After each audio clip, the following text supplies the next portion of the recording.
Bem-vindos, amigos do canal Saudade do Comic Vlogs. Esse aqui é só uma partezinha para dar uns avisos. Primeiro aviso, este vídeo são 3 vídeos sobre o Watchmen. Você não tem obrigação de assistir os vídeos um atrás do outro, mas se você quer saber tudo sobre o Watchmen, eu aconselho você a assistir os 3 vídeos. Segundo aviso, esse vídeo foi atendendo o pedido dos amigos do canal Arina Meirelles e Atos Olives, dentre outros inscritos. E muitas pessoas pediram vários personagens do Watchmen, então eu decidi fazer um vídeo completo. No mais é isso e curta o vídeo. Sem mais rodeios, esse aqui é o Comic Vlog que vai falar sobre os personagens de Watchmen. E eu vou começar com Edward Blake. Edward Blake, mais ou menos um pouco mais de 50 anos, arrogante, presunçoso, integrou a equipe de Minutemen e seu codinome era Comediante.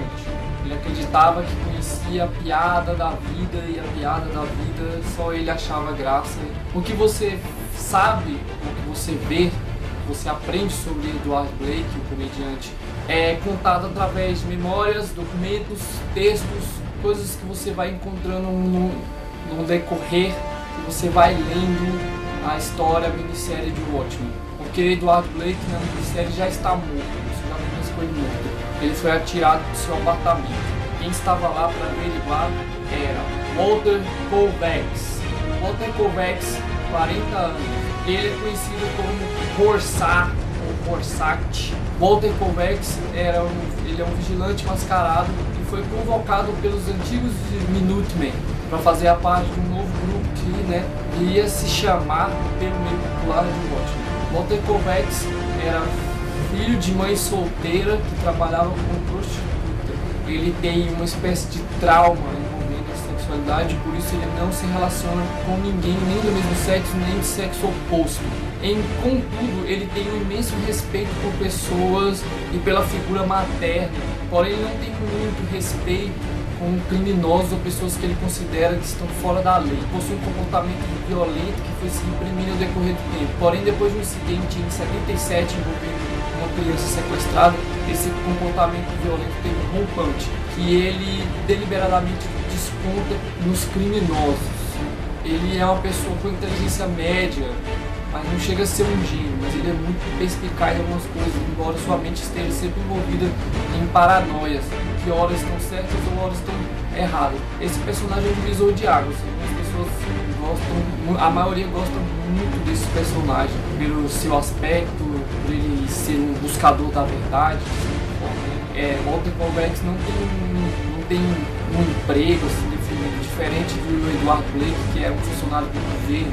O comediante era um vigilante autorizado pelo governo para operar como um vigilante, como um comediante. E Walter Kovacs é o contrário, ele é caçado por praticar um ato de violência fora da lei. No final da década de 70 houve uma lei, a Lei King, e essa lei ela proibiu que os vigilantes atuassem livremente. Somente 2 vigilantes continuaram a atuar, o comediante, como eu havia falado, e o próximo personagem da lista agora que eu vou falar aqui. John Osterman é o único super-humano no planeta. Todas as alterações que eu contei no vídeo anterior, que existem na realidade de Watchmen, que é muito similar à nossa, se dão pelo fato de John Osterman existir. John Osterman era um cientista. Toda a sua vida, ele sempre foi empurrado e as outras pessoas sempre disseram a ele o que ele tinha que fazer. Ele sempre se vê como uma marionete nas mãos de alguém, como se ele estivesse sempre sendo controlado. Ele queria ser relojoeiro, mas no entanto seu pai não tinha esses planos para ele. Ele dizia que a relojoaria era uma coisa ultrapassada, que ele deveria ser um homem do futuro, estudar a ciência. Isso aconteceu na década de 60. John Osterman também já tem lá seus 40 e poucos anos, ele é um pouco mais velho do que o Walter Kovacs, e ele é atendido pelo nome de Dr. Manhattan. Esse foi o nome dado para ele, não era o nome que ele queria dar para ele, né? Um acidente envolvendo em seu laboratório, em que ele fica preso numa câmera e ele é vaporizado e depois ele é reconstruído, né? E aí ele adota uma forma super poderosa, praticamente onipotente, onisciente, né? E mesmo assim, ao mesmo tempo, ele ainda continua com algumas características humanas. Ele continua a se relacionar com as pessoas, ter casamentos, mas ele se torna gradativamente uma pessoa que vai se afastando da humanidade, quando as suas percepções sobre as coisas mudam drasticamente. Ele para de sentir coisas óbvias, como sentir calor, sentir frio, ele se torna amoral, ou seja, ele não se encaixa mais dentro das regras da cultura e da raça humana. E esse é um personagem que é um divisor de águas na série de Watchmen, porque John Osterman é um personagem ambíguo, ele é super poderoso, no entanto sua mente se torna confusa com tanta informação e com tanta coisa que ele pode absorver por ter uma super forma. E alguns leitores não gostam do Dr. Manhattan também, pelo fato dele ter feito algumas coisas na história que eu não vou contar para não dar spoiler. E o próximo personagem que eu vou falar, que tem uma ligação, todos eles têm uma ligação entre eles, né? Eles trabalharam junto no tempo todo. E o próximo é Daniel Dreiberg. Daniel Dreiberg, ele era um garoto de classe média alta, seus pais faleceram quando estavam na adolescência, mesmo assim ele sempre teve uma vida bastante confortável pela sua situação financeira.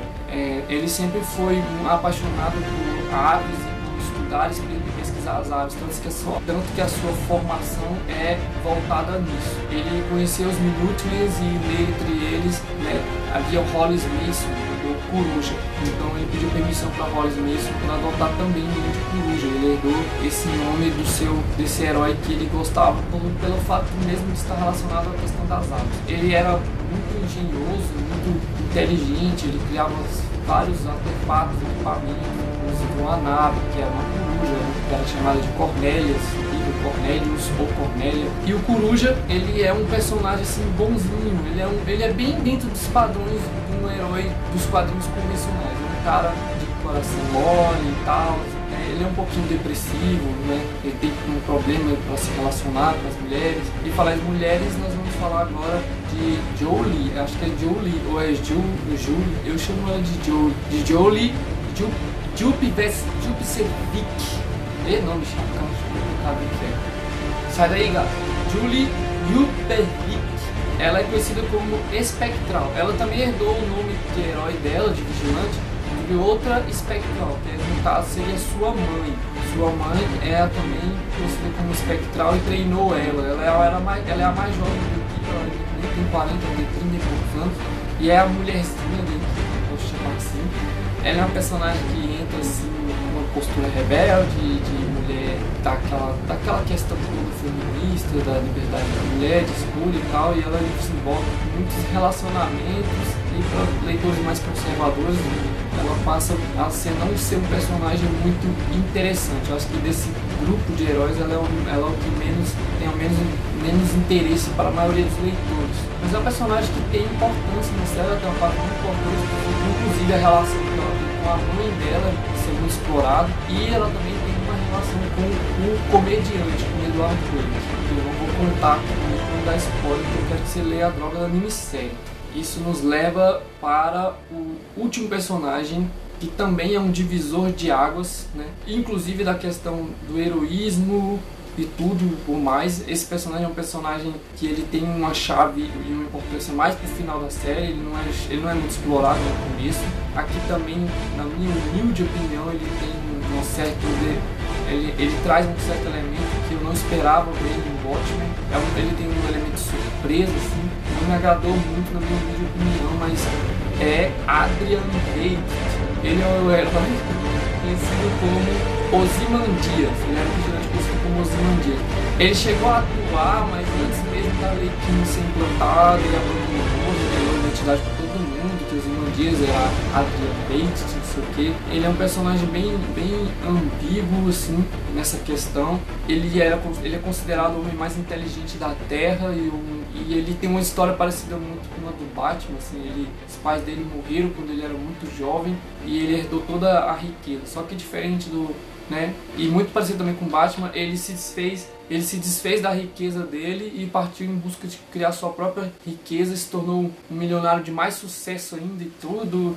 Ele é um cara que, apesar de ser um humano, tem horas que ele bota o próprio Dr. Manhattan no chinelo. É um personagem muito contraditório mesmo. Ele divide muito a opinião dos leitores. E eu ouso dizer aqui que a maioria não se agrada muito dos Imandias, mas tem aquela parcela que gosta muito.